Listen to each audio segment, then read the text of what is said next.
Hi, so what is RADY? Well, RADY stands for Raising the Attainment of Disadvantaged Youngsters. This is a brief introduction to what RADY is and how you might want to implement it in your school. But if you want to get in touch, we can give you a lot more information so you can learn more about it. RADY is a long-term culture change rather than a quick fix, and I need to make that clear right from the start. Let's have a look at what it involves. Schools across all phases tend to set targets which are based on prior attainment.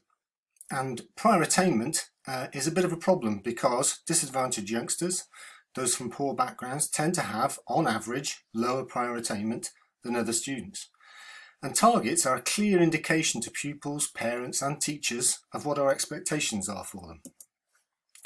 We all know expectations have a huge influence over pupils, so there's a huge number of experiments, sociological, psychological, educational experiments that provide us with this information. Ruby Davis et al. In 2014 provided us with some of that information. Now we know as well that schools don't set out consciously to have lower academic expectations for disadvantaged pupils. It is just a feature of the system which we work with. So we can very quickly demonstrate that. If we look at the starting point of a disadvantaged learner and we compare that with the average starting point of a non-disadvantaged learner, we can see that that's slightly different. Now, schools all over the country set targets and we're very egalitarian about those targets. We set them the same progress. So there's our expectation of progress, and guess what? They finish up at two different points. The disadvantaged learner is aiming for a lower end point than the non-disadvantaged learners, on average. But unfortunately, disadvantaged learners are more likely to do this. They're more likely to miss their targets and to fall off where they're supposed to be, where we want them to be, where we feel that they would get the very best life chances. So we are aiming to have a gap. Very succinctly put in this, despite the enormous efforts of schools, the gap hasn't closed significantly. It's because many schools have been aiming to have that gap. Now we work with schools, we go into schools, we look at their data, we ask them to compare their non-disadvantaged and their disadvantaged data, and almost every single time there is a difference in what they're aiming to achieve. So RADY is a trident approach. It's a three-pronged approach, and the first part of that is to raise expectations. It's to change those targets to start with, but we do it in a slightly different way. So let's just analyse how this works. We need to give back what disadvantage is taken away. The reason those disadvantaged pupils have done less well at the previous key stage, in the last assessment point, is because they were disadvantaged. Now RADY schools uplift the starting points of disadvantaged learners, and they do that to the same level that a non-disadvantaged learner would have attained, and they do that for every single disadvantaged learner, regardless of what their prior attainment was. They then use these new starting points to set those end of key stage targets. And then they've got the whole key stage, not just year 11, not just year 6. They've got the whole key stage to help those disadvantaged learners reach those equalised outcomes rather than fighting fires. And they start filling the gaps in knowledge, skills and understanding right from the start of the key stage. And they support the pupils and the staff with the other two elements of RADY, which I'm going to mention in a moment.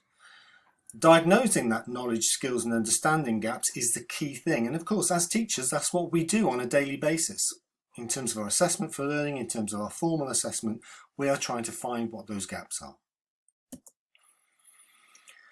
So coming back to the trident approach, the next thing to look at is raising aspirations. And this is part of the process. It's a very important part of the process.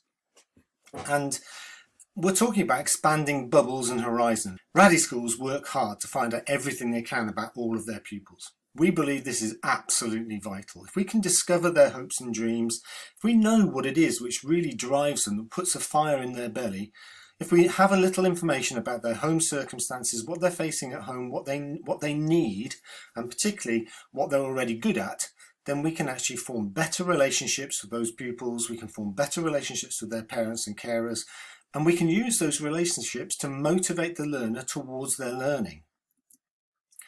If we provide early careers related learning, and at Challenging Education we help our schools to do this with bespoke support that can be used to expand their bubble of experience and to broaden their horizons. This is really, really important, and the earlier this can happen, the better. Now, some RADY schools involve parents and carers as much as possible in that aspirations work, because it's not just the pupils' bubbles of experience which are fairly small, it's also the parents live in a smaller bubble of experience, have smaller networks, and so we try and involve them as much as possible, and our schools try and involve them as much as possible in terms of those activities. So the final part of the trident approach is raising awareness. And this too is absolutely vital. None of these work without the other.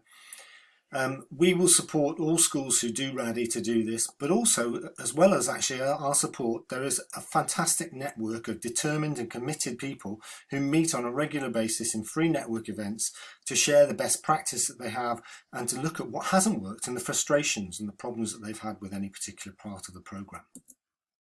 So let's look at raise awareness. We need to raise awareness of all these things. And RADY schools do this amongst their staff and their school community. It's really important about staff part, about the gaps in knowledge, skills and understanding that need to be addressed and how we can actually diagnose them in the first place.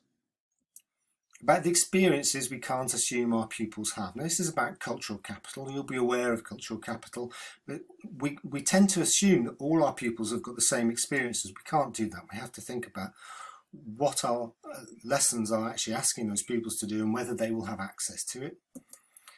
And what it is like to be poor. What's it like to be poor at our school? It's really important to understand that. What is the experience of the child in our school?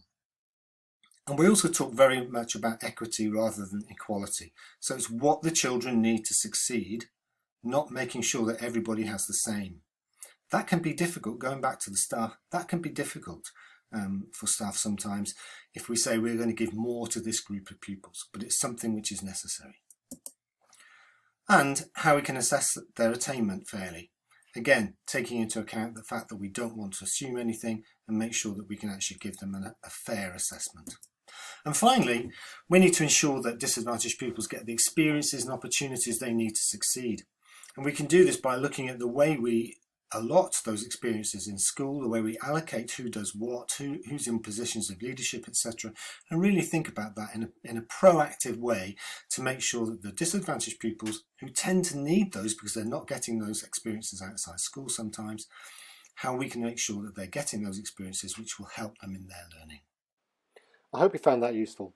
There are two other videos you might like to watch. One is about how we can help you to implement RADY in your school, and the second one is about myth busting. It's what RADY isn't rather than what is RADY. Thank you again for watching and listening.